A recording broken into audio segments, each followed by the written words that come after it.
First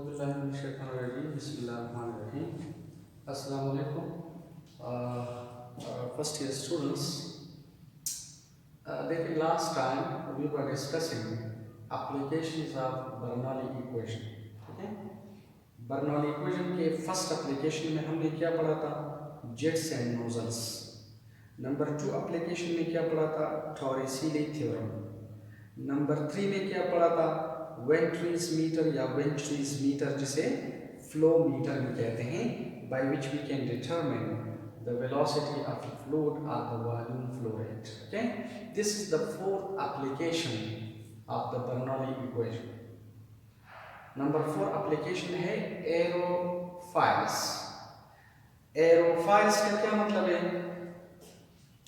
देखिए, device is so shaped या designed that the relative motion between it, yani between these devices and the fluid, produces a force perpendicular to the flow, are called aerofoils.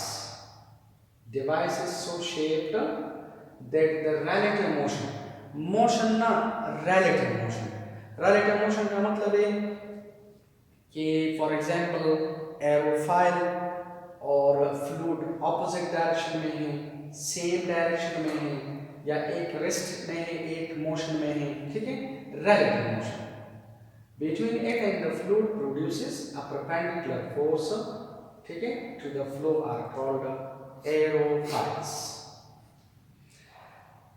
यानी aerofoils में भी the Bernoulli equation is applicable. मसलन अगर आप लोग aeroplane का wing consider करें, let us suppose this is the wing of the aeroplane, it is like this. ठीक है, थोड़ा सा मैंने इसमें एग्जैजरेशन किया ताकि आपको बात समझ में आ जाए. देखो, सपोज अगर एरोप्लेन इस डायरेक्शन में जा रहा है, ठीक है, this is the direction of the motion of the aeroplane, तो ये जो विंग है it is also in this direction. ठीक है, it is moving in this direction. लेकिन जो हवा है, जो फ्लूइड है, ये ऑपोजिट डायरेक्शन में आ रही है.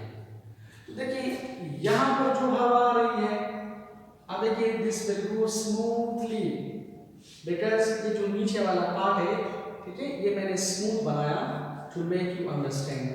देखिए, यानी this will be smoothly moving, this will be smoothly moving. ठीक है, लेकिन रिमेंबर, देखें जो हवा इधर आ रही है, तो इस एरोप्लेन के विंग की डिजाइन की वजह से, शेपिंग की वजह से, ये जो हवा है ना, ये इस तरह जाएगी. देखें, इस तरह, like this. और ऑटोमेटिकली हवा के जो लेयर्स है ना, ये एक दूसरे के नजदीक आ जाएगी due to the shape of the aerofoil, due to the shape of the wing.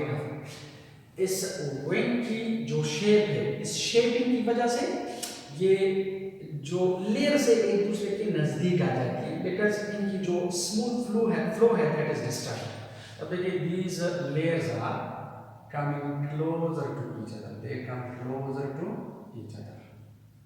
अब हमने इक्वेशन ऑफ बर्नौली इधर अप्लाई करनी है कि इसकी क्या इंपॉर्टेंस है. तो लोकेट, ठीक है, विंग के ऊपर the layers are closer, why? Because of the shape of the wing. और नीचे ये लेयर्स जो है स्मूथ हैं because of the shape of the wing. So what will happen? देखें, इधर अगर आप देखें, गौर से देखें, यहां पर हमारे पास एरिया ऑफ क्रॉस सेक्शन क्या है? ज्यादा. तो वेलोसिटी क्या होगी? कम. According to Bernoulli equation, pressure ज्यादा. आप लोग देखिए, यहां पर एरिया ऑफ क्रॉस सेक्शन कम है, तो according to equation of continuity velocity ज्यादा. According to Bernoulli equation pressure कम। Look at equation of continuity हमारे पास है A1 V1 is equal to A2 V2, ये इक्वेशन ऑफ कंटिन्यूटी है। इधर देखिए नीचे वाला जो एरिया है, एक पार्टिकुलर एरिया मैंने कंसीडर किया, ये एरिया क्या है, ज्यादा, एरिया ज्यादा तो velocity come. Why? According to equation of continuity, according to Bernoulli equation, अगर वेलोसिटी नीचे कम है तो प्रेशर क्या होगा, ज्यादा। देखिए ये डायनेमिक प्रेशर है और ये वो स्टैटिक वाला कंपोनेंट है। अगर ये कंपोनेंट कम हो जाता है तो ये कंपोनेंट बढ़ जाएगा, क्योंकि जो हाइट है वो हमने निग्लेक्ट किया हुआ है, अपर और लोअर का जो डिफरेंस है वो हमने निग्लेक्ट किया है फॉर सिंप्लिसिटी।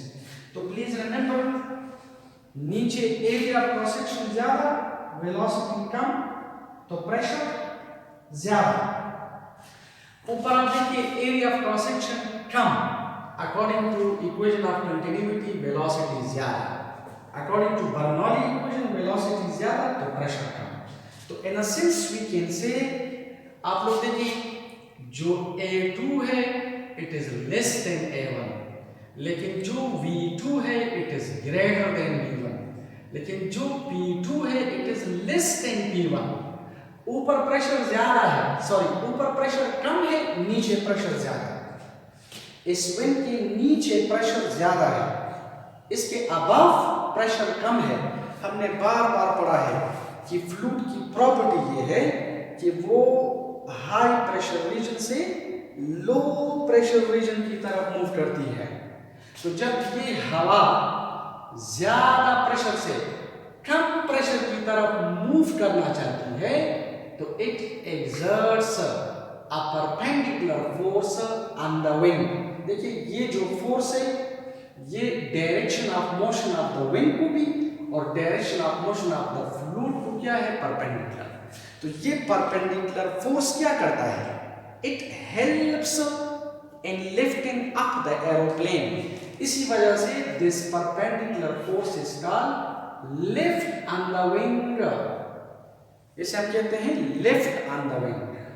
ओके, तो ऐसी शेप बॉडीज को हम क्या कहते हैं, एरोफॉइल्स।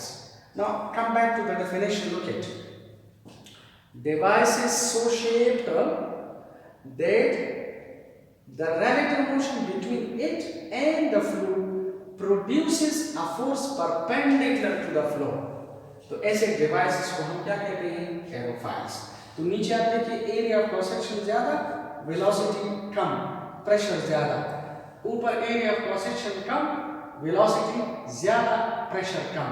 तो फ्लूइड की प्रॉपर्टी ये है कि ये ज्यादा प्रेशर से कम प्रेशर रीजन की तरफ फ्लो करती है, और जब ये फ्लूइड यानी हवा ज्यादा प्रेशर से कम प्रेशर की तरफ जाने की कोशिश करती है तो it exerts a perpendicular force on the wing, and this perpendicular force is called lift, यानी this force is helping the aeroplane in lifting up. Okay, इसी तरह आप लोग अगर फिश की शेप देखें, देखिए फिश की जो शेप है ना वो भी कुछ इस तरह होती है। देखिए लाइक दिस है, for example it is like this. ये फिश की जो शेप है वो भी कुछ इस तरह है, ठीक है। तो देखिए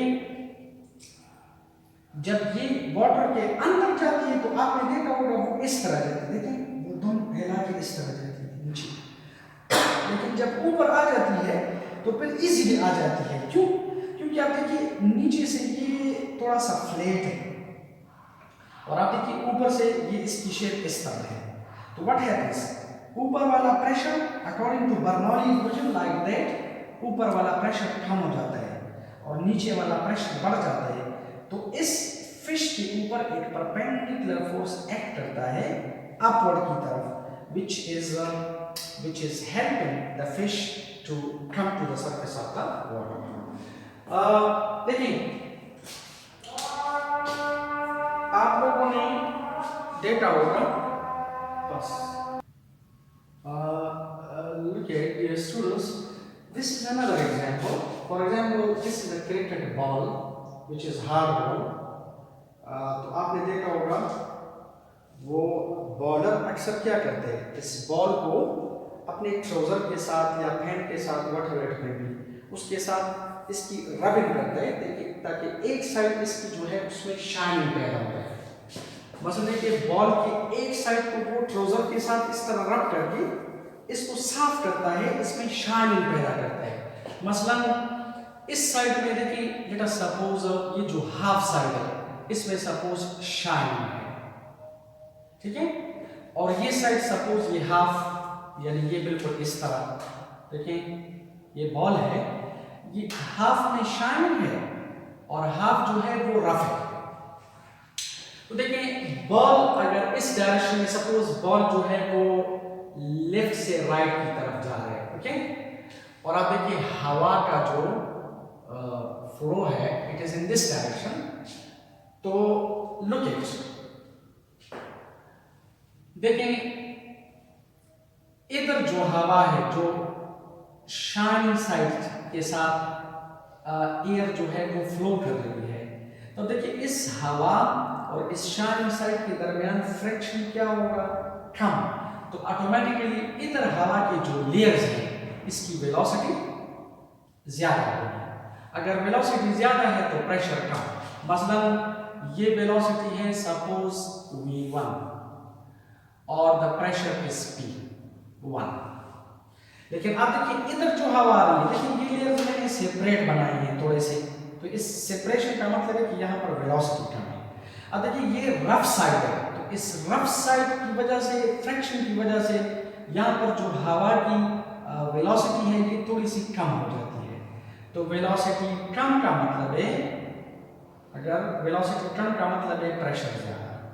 देखिए इस साइड पे प्रेशर क्या है ज्यादा और इस साइड पे प्रेशर क्या है कम, तो व्हाट विल हैपन, आप देखें जब ये हवा ज्यादा प्रेशर से कम प्रेशर की तरफ मूव करना चाहती है इस तरह, तो एक परपेंडिकुलर फोर्स एक्ट करता है।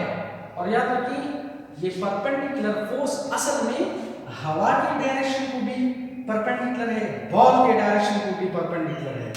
तो हमने चैप्टर नंबर 5 में पढ़ा था कि मसलन एक बॉडी स्ट्रेट लाइन में, देखिए एक बॉडी स्ट्रेट लाइन में जा रही है, ठीक है, और आप वेलोसिटी को परपेंडिकुलर फोर्स अप्लाई करें, तो ये परपेंडिकुलर फोर्स क्या करेगा, वेलोसिटी के डायरेक्शन को चेंज करेगा, it changes the direction of the velocity.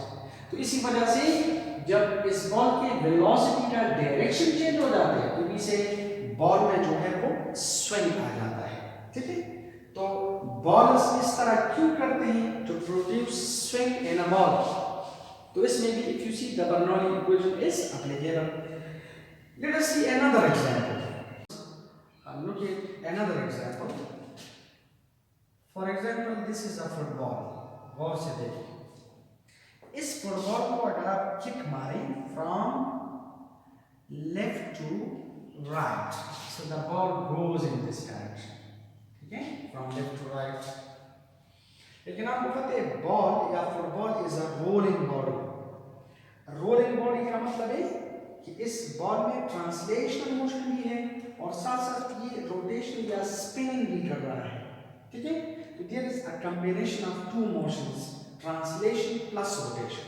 अब फॉर एग्जांपल अगर बॉल इस तरह इस डायरेक्शन में जा रहे हैं, सपोज इस ट्रांसलेशन इस डायरेक्शन में कर रहे हैं, लेकिन आप देखिए जो रोटेशन है वो इस डायरेक्शन में है। Let us suppose if it is rotating like this about its own axis, और देखिए जो हवा है वो इस तरह आ रही है।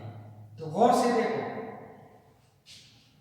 देखिए यहां पर ये हवा इसके रोटेशनल मोशन को क्या है, ऑपोजिट, ठीक है, और यहां पर जो हवा है ये इसके रोटेशनल मोशन के डायरेक्शन में है, क्यों, ठीक है, इट इज लाइक दिस। तो देखिए इसका मतलब है कि नीचे हवा की लेयर की जो वेलोसिटी है ये ज्यादा है। ज्यादा वेलोसिटी का मतलब है प्रेशर कम, according to Bernoulli.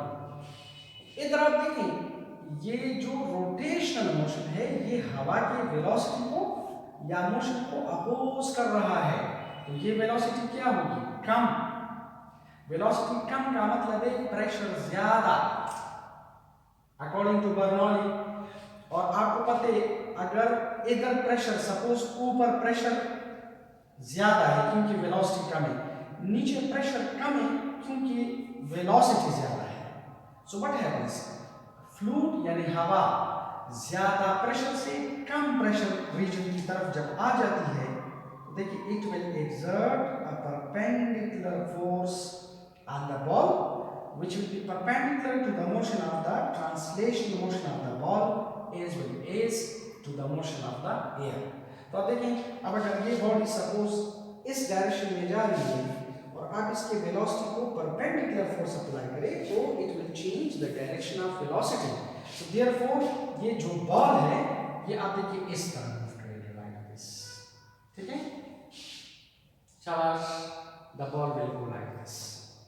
So this is due to the Bernoulli equation. Thank you very much.